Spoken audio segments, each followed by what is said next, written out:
Aujourd'hui, on va s'intéresser à un livre qui a fait pas mal de bruit, Le Code Mohammed de Howard Bloom. L'idée centrale, elle est, disons, percutante. L'auteur essaye de faire un lien direct, vraiment direct, entre certains événements d'aujourd'hui et les tout débuts de l'islam. Pour planter le décor, le livre s'ouvre sur une citation absolument terrible. Elle est attribuée à une jeune yézidi de 12 ans qui parle de son ravisseur de Daesh. Et franchement, cette phrase, elle est là pour nous faire poser la question fondamentale que le livre va explorer, mais d'où peut bien venir une idéologie pareille? Alors, pour bien comprendre la thèse de l'auteur, il faut d'abord revenir au contexte qui l'a motivé. C'est quoi le point de départ de son raisonnement? Eh bien, ce sont les actions de l'État islamique au milieu des années 2010. Et pour illustrer ça, le livre prend un cas très précis, celui de Kayla Mueller, une humanitaire américaine. Son histoire, telle que racontée dans la source, est utilisée pour mettre en lumière ce que l'auteur appelle une véritable théologie du viol. L'idée, c'est que ce n'était pas juste des actes isolés, mais un système organisé d'esclavage sexuel. Et attention, l'auteur insiste bien, il ne s'agit pas d'un cas unique, loin de là.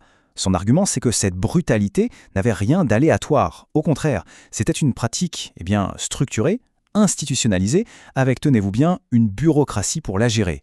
Et il faut se souvenir de l'ambiance à cette période, fin 2015. La violence inspirée par Daesh avait une portée mondiale. Le livre rappelle cette série d'attentats pour bien souligner l'ampleur de la menace, qui dépassait largement les frontières du Moyen-Orient. Bon, face à tout ça, la question est évidente. Comment on en arrive là? Quelle est l'origine d'une telle idéologie? Et c'est là qu'on entre dans le vif du sujet, dans la thèse centrale de Howard Bloom. Une réponse, vous allez le voir, qui est, pour le moins directe et très controversée. Voici donc le cœur de sa thèse. Pour Bloom, ce que des groupes comme l'État islamique ont fait, ce n'est pas une perversion de l'islam, non. Il affirme que le plan, le blueprint si on veut, se trouve directement dans la vie du prophète Mahomet. Pour lui, ce n'est donc pas une déviation, mais plutôt une continuation. Et l'auteur n'y va pas par quatre chemins, Cette citation le montre bien. C'est vraiment ça, le fond de sa pensée, sans filtre. Il établit un lien direct, sans concession, entre les actions du fondateur et celles des mouvements extrémistes d'aujourd'hui. Alors, pour appuyer ce point sur l'impérialisme, l'auteur nous donne une idée de l'échelle. Il compare l'Empire islamique à ses débuts à d'autres grands empires, et les chiffres qu'il donne sont frappants. On parle de quelque chose de bien plus vaste que l'Empire romain ou celui d'Alexandre le Grand. La question qui vient tout de suite à l'esprit, c'est « mais comment une telle expansion a-t-elle pu se produire ?» Et pour comprendre comment il répond à cette question, il faut saisir un concept théorique qui est au cœur de tout son livre. Ce n'est pas juste de l'histoire, c'est une théorie sur la naissance des cultures. Ce concept, c'est l'effet fondateur. Qu'est-ce que ça veut dire? En gros, c'est l'idée qu'un leader, une personnalité vraiment forte, peut littéralement marquer une culture de son empreinte. Sa psychologie, ses obsessions, ses valeurs, tout ça peut s'imprimer si profondément que ça façonne la société pour des siècles. Bon, effet fondateur, ça peut sembler un peu abstrait. Alors pour que ce soit bien clair, le livre utilise un exemple historique qui n'a rien à voir avec l'islam, celui de Shaka Zulu. C'est une étude de cas parfaite pour voir la théorie en pratique. Alors regardons ça de plus près.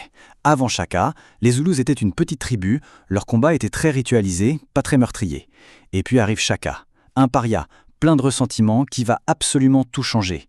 Il invente de nouvelles techniques de combat, bien plus brutales, il réorganise toute la société pour en faire une armée, et le résultat est sans appel. Les Zoulous deviennent une des forces militaires les plus redoutables d'Afrique. Pour l'auteur, c'est l'exemple type de cet effet fondateur. Ok, maintenant qu'on a bien compris ce concept avec l'exemple de Shaka, l'auteur revient à son sujet principal. Il va appliquer exactement la même grille d'analyse à la vie de Mahomet. Le livre se penche donc sur ce qu'il présente comme les années de formation de Mahomet. Il met en avant une série d'événements marquants, le fait d'être orphelin très jeune, la perte de statut de sa famille, les moqueries, et puis un autre élément clé, la découverte, très jeune, de la richesse et de la puissance des empires voisins. Selon l'analyse du livre, toutes ces expériences auraient forgé sa personnalité et sa vision du monde. D'accord, mais la question reste entière. Comment passer de l'histoire personnelle d'un homme à un mouvement mondial qui dure depuis 1400 ans? C'est là que l'auteur va connecter tous les points de son argumentation. Pour expliquer comment une influence peut traverser les siècles, Bloom utilise un deuxième concept, les mèmes. Et là, attention, on ne parle pas des images drôles qu'on voit sur Internet, on parle du concept scientifique original. Des idées, des croyances, des techniques qui se propagent et se répliquent dans une culture. Un peu comme des gènes. Donc si on résume l'argument psychologique de l'auteur, les expériences de jeunesse de Mahomet, notamment l'humiliation, auraient créé un ensemble de mèmes culturels extrêmement puissants. Des idées, des stratégies en quelque sorte, tournées vers la survie, la solidarité de groupe et la conquête, comme pour prendre une revanche sur ce passé. Et voilà la conclusion de sa thèse. C'est la combinaison de ces deux éléments qui serait la clé. D'un côté, vous avez l'effet fondateur très puissant d'un leader, de l'autre, des mèmes très résilients, un code culturel qui se transmet de génération en génération. Et ce mélange, selon Bloom, aurait donné naissance à une culture expansionniste au succès absolument unique.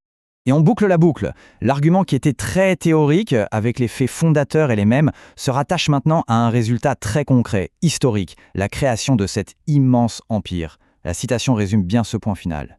Finalement, en refermant le livre et en analysant cette thèse, on reste avec une question assez vertigineuse, celle que l'auteur pose en filigrane. Est-ce que la vie d'une seule personne, ses expériences personnelles, peuvent vraiment définir un mouvement mondial, et ce, 1400 ans plus tard ? C'est une réflexion sur le poids d'un seul individu sur la grande marche de l'histoire.